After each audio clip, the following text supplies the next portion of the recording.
Hello,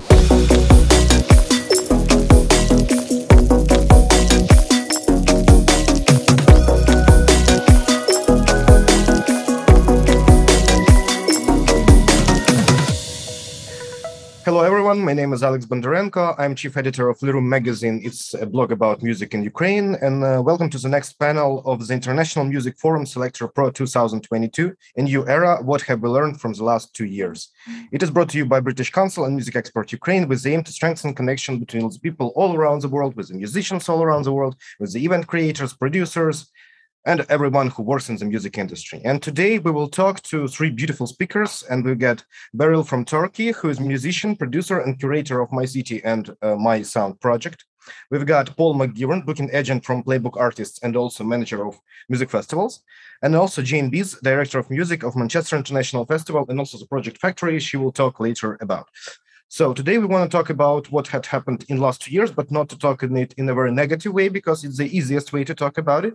But we're going to try something, find something good, something positive, and some life hacks of how to live and how to work and how to make money on music industry in this time. And I guess the first question will be to Jane, because as far as I know, you've got the biggest program launching in this year's, the factory. Can you tell about it and what happened in the last 2 years with your life and your industry? Well, I think, first of all, to talk about what we do, Manchester International Festival has been running since 2007 as a biennial festival, bringing large-scale new commissions to Manchester. We are in the process of transitioning as an organisation, as there is a construction project going on at the moment, which is a venue called The Factory, which the City Council are currently building, but MIF will move into and oversee the programme within. So that is due to open in 2023. In the last couple of years, I moved up to Manchester for this job and arrived here the day before the first lockdown. So having got really excited about living in a new city, the city kind of closed in front of us. Having said that, I recognise that I was very lucky. MIF was not in a festival year in 2020 when the pandemic hit, but we were planning for a festival in 21, which we did, albeit in stage 3. So it was sort of socially, the live gigs version of it was socially distant. And of course, we didn't have a functioning venue. So I think I can talk from my own experience, and I'm sure the other speakers, and I'm sure Paul will talk to this as well, that the experience that we had is not the experience of the wider sector, live sector in the UK, which has been through a huge crisis. And I think one of the things that's come out of it, I'm sure we'll move on to this later, we still have a lot of people have left the sector, a lot of freelancers, a lot of production staff had to go and find work to pay their bills, and they may or may not come back. I think another, it was not a byproduct really, but as we sort of move through whatever period in the pandemic we're in, I'm not a fan of the phrase post-COVID, because I don't think we're there. But what is happening, certainly in the UK, is that the true horror of what Brexit means for touring is now suddenly become sort of more and more apparent. I do think there are positives that have come out of it. There's always going to be a silver lining out of a situation like this. But I think I'll let somebody else speak on their experience for the last 2 years, and I'm sure we'll get onto the positives shortly. Okay, let's go to Beril. Can you tell me about your experience? Can you tell me what's going on in Turkey, right, in the last 2 years in Turkish music industry? Yes, of course. I'm a musician, sound designer, and producer, based in Istanbul, Turkey. So I have different examples from different sectors from Istanbul, Turkey. And as a producer and an instructor, also I'm also working as a founder of Beats by Girlz Turkey. I have to little bit explain about it. Beats by Girlz Turkey is a chapter of Beats by Girlz, is empowering next generation of women and gender expansive individuals through music and technology. And for today, I'll be talking about the specific project called My City, My Sound, and examples from there. And it's a collaborative project for women artists in Turkey, and as part of the Women Power in Culture program launched by British Council Turkey and Beats by Girlz Turkey. So in this project, we want to achieve a goal in which where the Turkish music scene, the cultural scene is very much affected by the pandemic and this crisis, because the government and the Ministry of Culture, stuff like that, was very incompetent to help the musicians in this process. I have to say this. So we had to look at the different opportunities, specifically international opportunities, to help the different artists in Turkey. I can explain about this. And in order to provide the young women with the guidance, access, tools, and role support to develop their interests in ability to pursue their career opportunities in music industry, we have to achieve this goal. We have to make this work in all conditions. So we adapt our programs in very much in a digital scene. I can explain like this. Okay, I guess we'll talk about it a bit detailed later. And Paul, what about you? Jane says that you have truly different experience about the last years of pandemic. What's this about? So I think the word that I would use to describe most of my experience is reschedule, that we've just spent the last 2 years pushing tours further and further. But I think there is a danger. You can lose hope and you can just cancel everything, wait, and then book things again. But that would be the easy part for my role as an agent, just kind of like keeping it clean and simple. But it's people's livelihoods on the line, and bands from around the world who have tours that could easily have sellout tours, which we've had to move and move and move. That is income they can't afford to lose, really.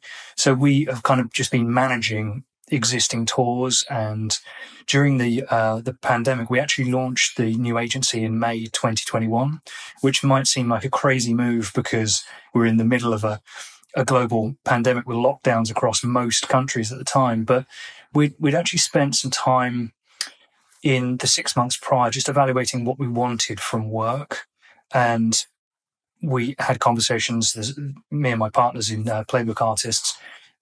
We all wanted similar things, and to work more collaboratively and actually spend time reflecting on how we want our agency to operate and to be seen in the industry.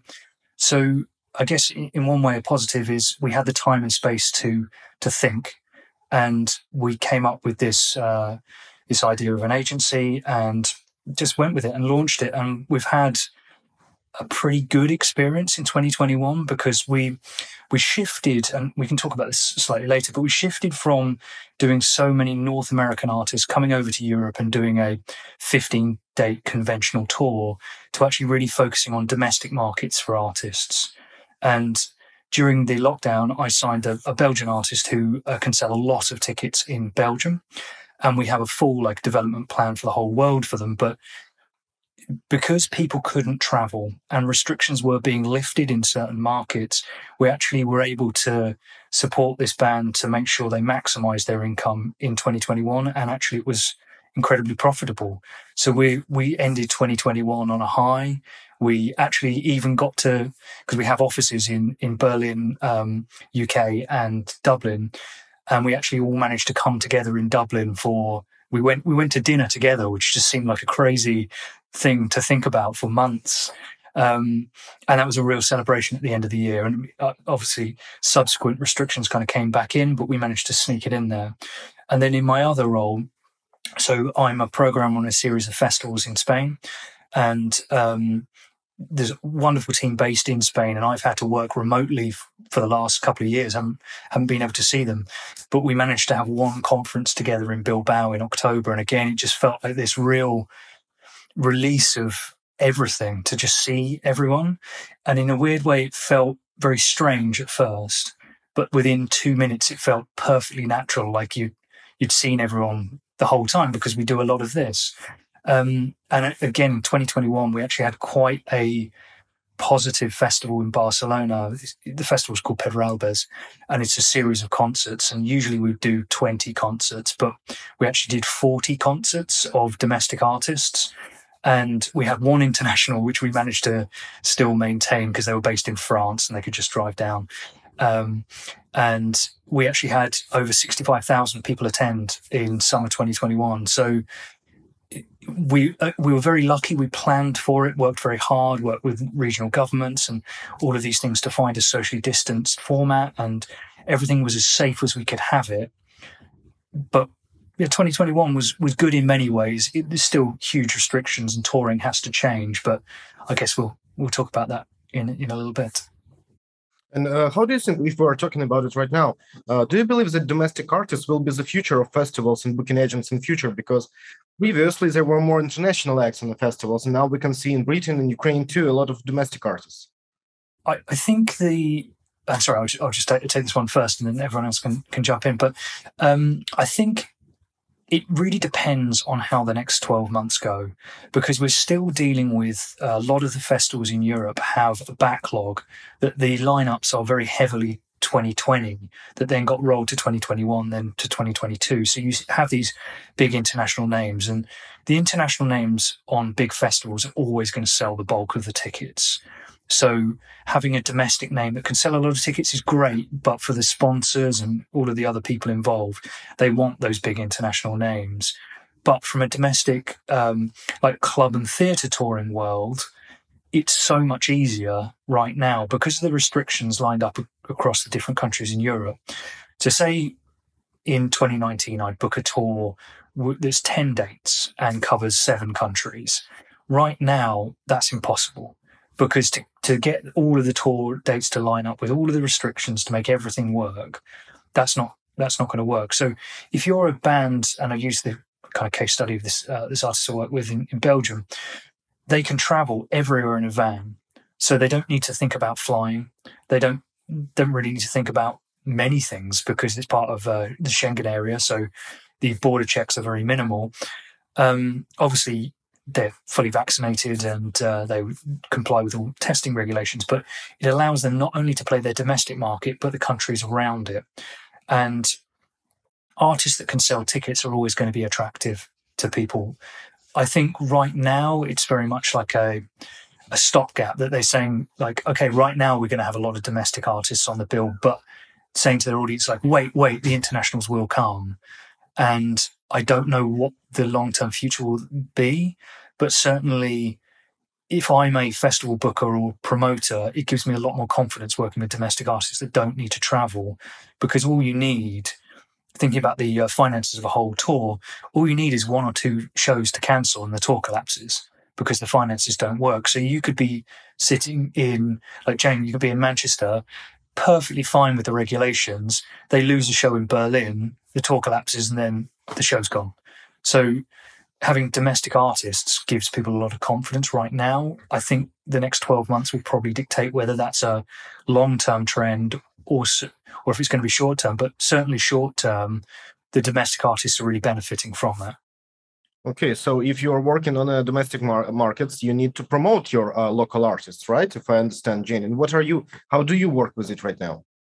Well, I think, it's always been an ambition of MIF to work locally and to support the artists of the Northwest. And I think there are a number of projects that we've been running. We've just launched the second iteration of a program that I oversee called MIF Sounds, which is supporting 10 new emerging artists. Not actually, we always said with the start of this program, not just musicians, but also practitioners. So it could potentially be a label or a new management company. I think it's really important to us to try and support the infrastructure, of which there is a very impressive music infrastructure in Manchester, not just with the artists, but across labels, young and upcoming and brilliant promoters, festivals. There's a real seam of talent there.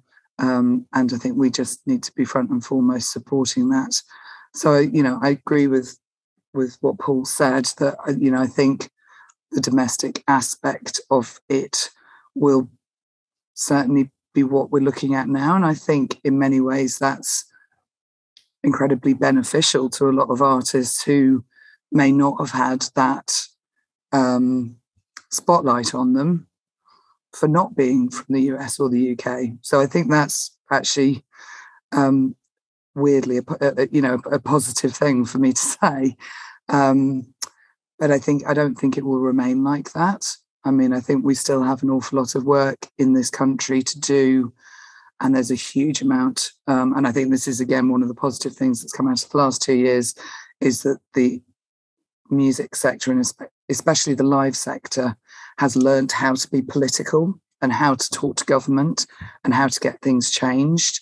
And I think they've done an incredible amount of work, although I would say the work on Brexit and European touring is particularly challenging, especially with this current government.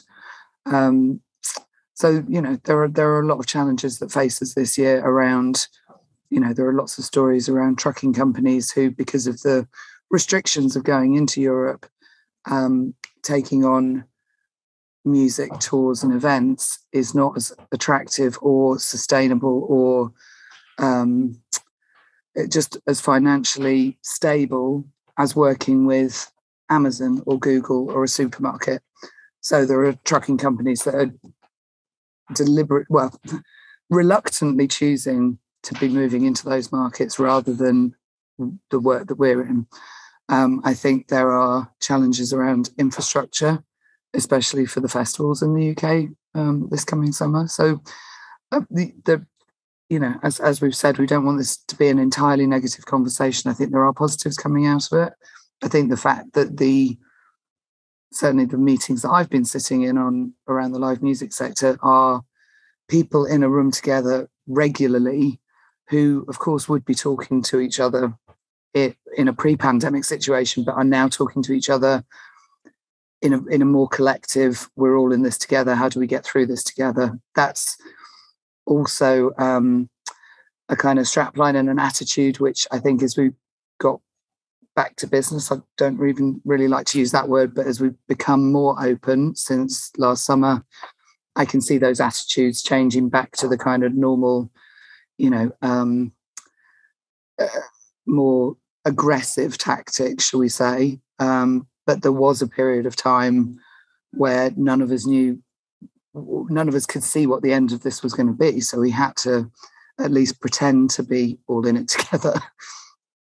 I see. We also got some international challenges in Ukraine.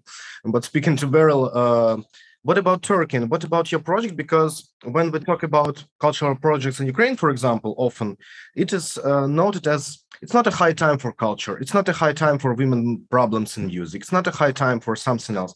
How do you deal with it? How do you make people understand that it's really a problem in any way? Yeah, you're right. It's always a secondary issue in countries like Turkey. I have to have a comment on this domestic artist sector in Turkey as well. Pandemic not just hit the sector with the travel restrictions and stuff like that, but also the festivals and the cultural sector were also affected in a financial way. And Turkish lira devaluated in an enormous way. And so for that, the international artists are very hard to achieve, to get them in Turkey now. But it was predicted that it would turn the organizers and the bookers for the local artists and the domestic artists for the Turkish festival scene. But we are now seeing that alternative organizations are struggling after the pandemic in Turkey, and larger than monopoly-like organizations and now seeing as an opportunity to enhance their organizations. And for the sponsorship goals, like I think Paul just also commented about that, and they also want to get some international artists for the sake of the sponsors. So it's very bad for the local artists now in alternative music scene. But let's not talk about all just the negative stuff, but I want to talk about what we do in Turkey. So also, you know that Turkey is much more related to high number in gender-based violence and very very bad opportunities for the women and LGBT plus people, and for Beats by Girlz Turkey, and we are a collective for women and non-binary folks, and our aim is to empower women and non-binary communities through art and technology.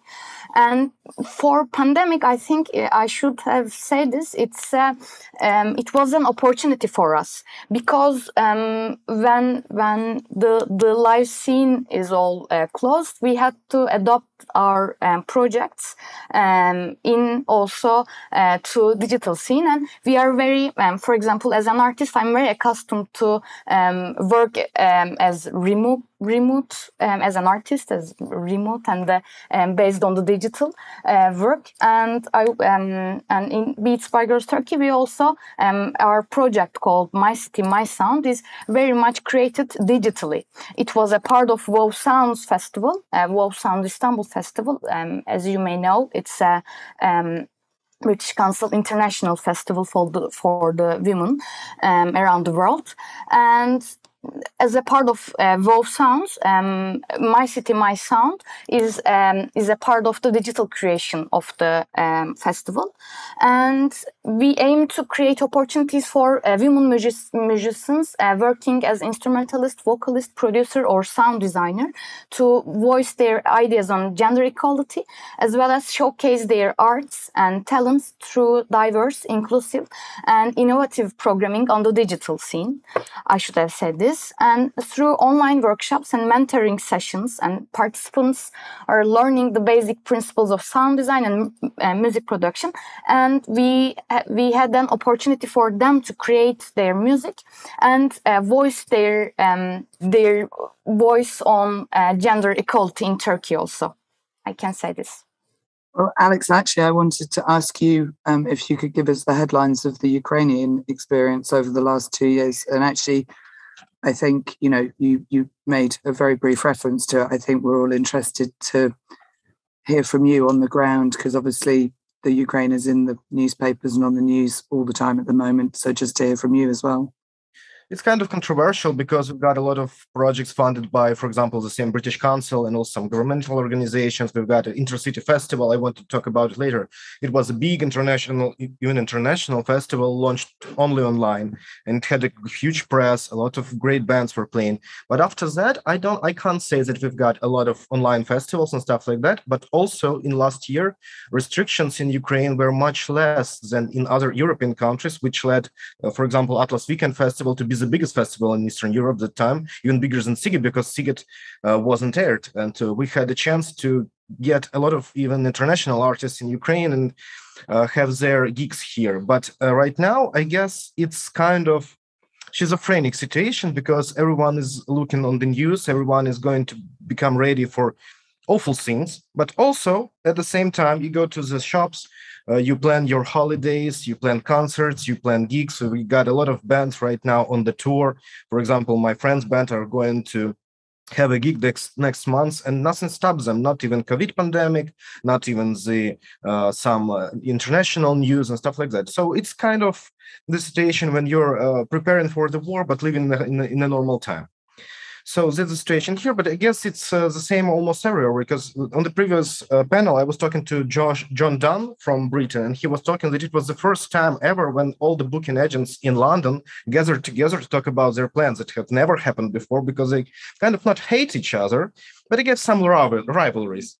That was what I was also want to talk about with you, because the question for me is there a future of online festival? Because everyone was talking about online festivals, live streams on Instagram, live streams on TikTok and stuff like that. But after 1 year, as far as I see, there are not a lot of them. So what do you think about it, Jane, for example? What do you think about it? There were certainly some moments in the UK scene where those online streams were very important pieces of work. I think my own personal thing was it doesn't replace what I love doing, which is the live experience.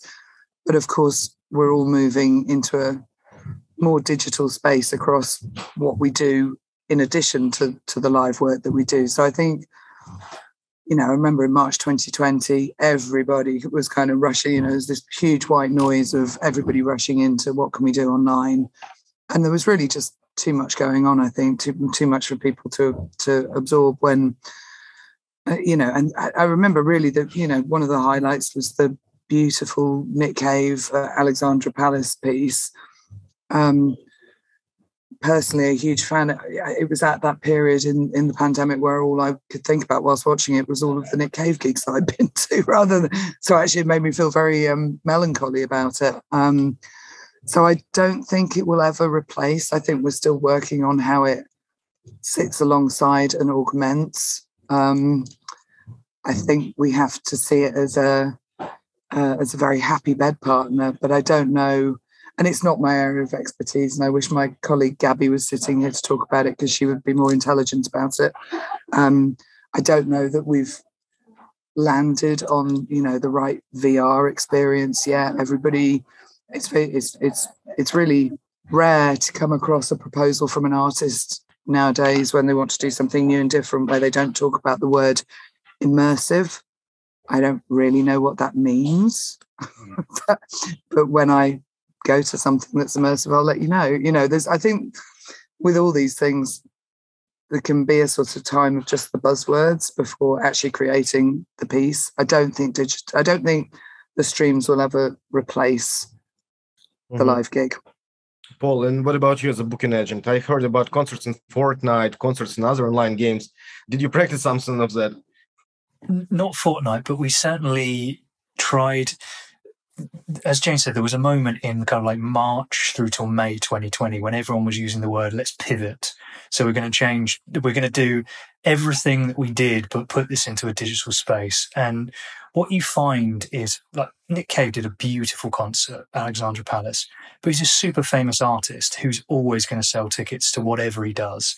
And even then, it's a fraction of what he would sell on a full tour of Europe. If you're a new artist, how are you ever going to generate ticket sales from doing an online stream? So I had some artists who would kind of regularly do streaming events, and it worked pretty well in 2020 because obviously there wasn't the alternative. But when I say well, it's again like it's a fraction of their audience. It's their fan club who are really there to support each other. I mean, some artists did some really creative things about kind of creating a sense of community using digital platforms like Side Door, which is a lot more interactive. But ultimately, you are playing to a very small section of your own audience. You're not winning a new crowd. You see events like Eurosonic when they do the digital edition, which I think they do very well. But the value of having people together in a space on a showcase festival, it can't be diminished, because if I go to Eurosonic and I'm there with some festival bookers and I want them to book my band, it's the whole experience. So I'll take them to dinner, I'll take them out for drinks, and then we go and see the band. And then it's this kind of triumphant moment at the end of this experience we've had together that they get to see this band. Whereas if you have something which people can kind of tune into, maybe they tune out of, people are watching at different times, they don't have that communal experience, which kind of creates like a buzz around a new project. And without that, you're reliant on kind of conventional means like radio, and people are spending more and more money on radio pluggers and press agents, which great, like you can generate more press. But to do online events, I think it really depends on what you're trying to achieve. If you're doing just a conference when it is something like this and we're talking, it's quite effective because it means we don't need to travel. It's if you're trying to get people to sit down and focus on a band because you want to sell them that band, that's the hard thing. And I don't know if there's going to be a solution in the future with the kind of the rise of more kind of like 5G technology and VR, when you could have, and sorry to use the word immersive, but like just if you actually felt, well, you wouldn't really feel like you were in the room with other people, and that's the thing I love about it. But if you had something that was a bigger experience, maybe. But I think all the people that use the success stories of streaming and saying like Fortnite and stuff like that, when you had Lil Nas X and he's just like, he's always going to sell tickets. And sure, you put it onto a free platform and you monetize it in a different way, but people are going to be interested because it's one of the biggest artists in the world. That doesn't help new artists that need to try and kind of break through into the space. But I think something we're trying to do and this is going slightly off topic about digital spaces, is work more with, say I have an international band and they're worth tickets, they're selling across Europe, trying to, instead of using the conventional model of saying like, we're going to bring a tour support, which is one of their friends, and sure, it's a good opportunity for them, but actually trying to work more with local scenes, because that's the only way that the bands are kind of going to have a chance and then to develop into larger artists and get their foot in the door. So I think there's space for it, but I would see it more as like a conference tool rather than let's go and watch some bands together. Yeah, Jane? I actually just wanted to add something because I thought about it whilst Paul was talking there. Actually, one really positive experience for me was when ILMC was online last March, and specifically the showcases in the evening, of which I think there were 3 or 4 different channels you could go to. Now, in real life, I would never make it to an ILMC showcase night because you've been at a conference all day and it's really long. But actually, myself and the 2 colleagues from MIF who were at ILMC, who hadn't seen each other in real life, we were on our phones and on some back channel, and we went and we saw every artist that was on the showcase. So actually, weirdly, and that is a weird byproduct of lockdown, I actually saw a lot more of the artists that time than I would. But, you know, without the context of Paul buying me a drink and telling me all about them and telling me about their plans and seeing how it could work for us. But we did actually see an awful lot. Cool. So online works normally for professional stuff, but not as good for the ordinary stuff, ordinary concerts and festival. Beril, what do you think? And what about Turkey? Maybe you have some life hacks or, I don't know, some online innovations in this field. I'm very agreed upon the Paul's comment on this, and I think workshops, speeches, and panels can also be a part of the festivals. In terms of that, we can manage digitally, but in terms of the live events and like concerts, I believe they are better live. Yani it's pretty much more. I think the live action when you see the band and see the opportunity of the feeling the musical scene there. I think being able to be there for live performance is very important. And I think for the panels on the international collaborations and workshops, stuff like that, I think we will find much more creative forms as an artists. As just before Jane said, for example, we can create a way for much more creative showcases. For example, I think we learn from that in the pandemic. How can achieve this goal? We can do this showcase like this. Maybe in the future, all of the showcases, maybe stuff, some events is going to be all online. I can say this. Yeah. Paul. I was just going to add one more thing. When I just thought of this when Beril was talking, things like. Online sessions like KXP that's based in Seattle, which is a really good example of what I'm talking about. They did a series. Obviously, they couldn't fly bands into Seattle, record in their studio. So they gave them a remit and a budget to make like the at-home sessions. And it actually led to some really creative formats instead of just having a band in a room when you can't really pick up on the energy of that performance. And there's one Japanese artist that I saw that obviously the benefit is obviously they don't need to pay to fly to Seattle, and it also benefits the environment that you're not going to have so much travel, but they were able to kind of have their showcase on KXP without, with all this cost. And it was really interesting how they kind of broke down the conventional structure of just like a guitar band in a studio playing a few songs. So I thought it was really interesting. So do I understand correctly, KXP gets their money, they can spend on flying, for example, give them to the Japanese artist, and Japanese artists on this money make concerts somewhere else? Kind of. Like traditionally what would happen with something like KXP is they wouldn't pay to fly you into Seattle, but it would be on a US tour. So if you're already in the country, they make arrangements for you to go to Seattle.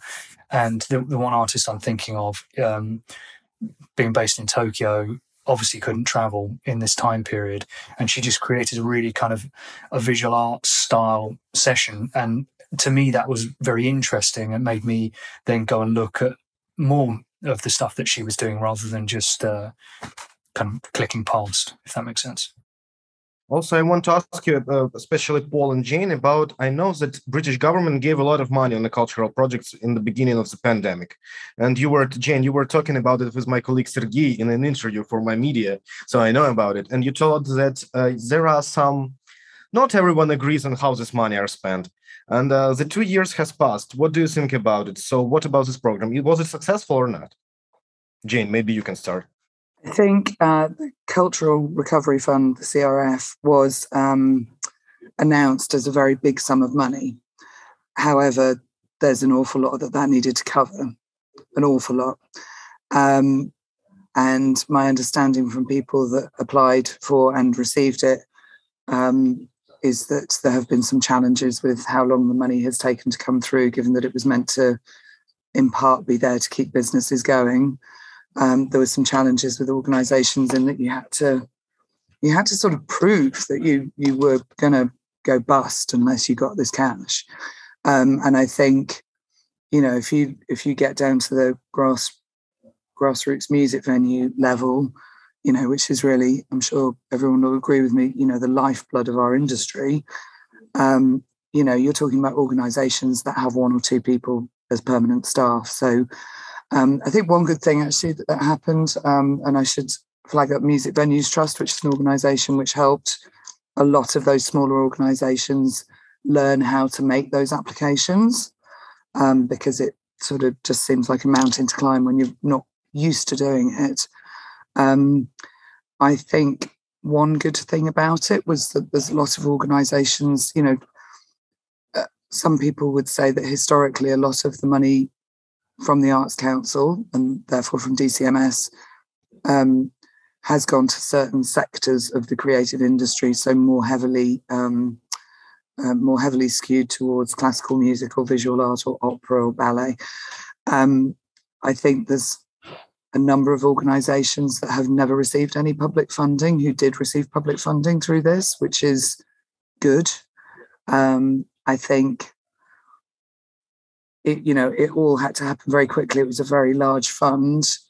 I'd love to see some accurate accounting on it. I don't think it's the big figure that was talked about.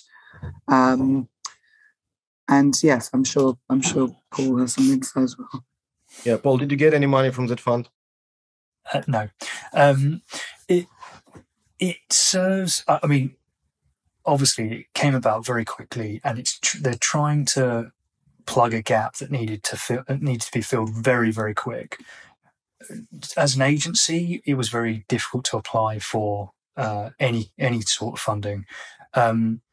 We were able to access some government schemes, like certain member of staffs were furloughed, and we're very grateful for that because it kind of kept things going. And this is when I was at a previous agency rather than for playbook artists that we launched in May 2021, so weren't eligible for any of the funding anyway. But it's to me, looking at it, I've had a lot of friends who have received funding, and it has been instrumental to keeping them afloat, but also just keeping their mental health kind of ticking over as well.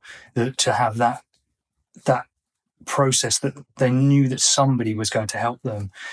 For me, it was focused quite heavily on, like I described it, bricks and mortar organisations. So it's venues who have some staff there, but it's not focused on everyone else, the ecosystem around the venues that are much more freelance staff who could apply for some kind of support through the equivalent for self-employed people as furlough. But for a lot of the people I know, that was very, very minimal or nothing at all. It's not a perfect system. I'm not going to sit here and go like, oh God, we didn't get any money, then we hate the system. It saved a lot of people very quickly, which can only be a good thing. As Jane said, I'm not sure the accounting will actually, in the due course, be the total of money that they suggested. Unfortunately, I think the government have a skewed image of what the kind of cultural arts is. So they will send money to a venue because they can understand that a venue needs money. They don't understand the whole ecosystem that goes around with it. And as Jane said, people like Music Venues Trust were instrumental in giving people a voice to be able to actually speak to the government. I mean, they wouldn't have had a voice or a seat in the room to previously. So, kind of in short, I think it was a really good thing. It missed a lot of people, and if they'd had more time and people had understood the sector a little bit more, I think they would have probably come up with something better. Cool. It sounds a lot like in Ukraine, because when I was trying to apply to such programs, I understood that I not need to make good media, but I need to know how to write applications. And I don't know how to write applications. And it's extremely hard for me as, for example, journalist, but not a grant manager. And Beril, what about Turkey? Did you get any money from government? No, it was very awful. But I think I should say this, it strengthened the solidarity among musicians and organizations. It helped this, but it was very bad for government too, and it was very bad to see that government, it didn't help at all. And industry has shrunk enormously. It was very bad, I think. Yeah. Okay, so we've got 5 minutes left, so I've got one positive questions for all of us, because we try to stay positive on this note. What is the biggest life hack for your profession you got during the last 2 years? What you understand that you can make differently and you begin to make it? For example, Paul was talking about the new booking agency.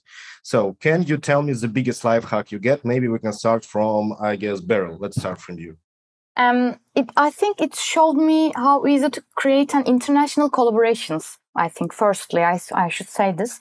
And as an organization, Beats by Girlz is about building a local and international community. And we are decentralized and non-hierarchical global organization, and that supports the member chapters all over the world. And the model is built upon the power sharing, partnership and community building. And as a positive example, for example, we host a fundraising event globally as a digital community building project. I think it was very good. And in terms of pandemic, we have seen an unprecedented amount of growth, which was organic and global, and it was very good, I think. And I had a discovery about the working hours. And there is nothing inevitable about the working at 8 hours a day and 5 days a week or more. And I think after the pandemic, now I see that we can work less, but think and grow more and become much more creative, I think, and talent and help talent people, I think. Yeah, that's my life hacks. Thanks a lot. Paul, what about you? I think I'd agree with Beres, just having more time to think. And well, in my personal circumstance, I actually have less time because I have a 7-month-old baby at home. So everything is stretched for time. So maybe my life hack is doing emails at 1:30 in the morning and not having an instant reply is quite nice. Thanks. And Jane, what about you? I think, I mean, who ever thought we were going to live through a pandemic, right? And I think it's enhanced that feeling that I had before anyway, which is to only stress about things that are within your control, not the things that are outside of your control. I think one thing which has happened, which we haven't talked about, is that during the last 18 months, because people have had time to think in small organisations through to the large corporate organisations, topics of discussion around diversity, sustainability, and mental health have come onto the agenda, and people have found time to talk about them. The sceptical bit of my brain feels that, since the summer last year, those topics are now slipping down the agenda again. But the fact is, we did find time to talk about them, and we actually found the people within the sector who were really, really passionate about them, actually. So that's something that a lot of us want to keep on the agenda. Cool. Thanks a lot for an interesting discussion. Thanks a lot for your experience. Hope you have a good day. Hope someday we will meet in person in Kiev. So that's it. Thank you. Bye-bye. Thank you. Bye-bye. Thanks for the organization. Thank you. Thanks. Bye.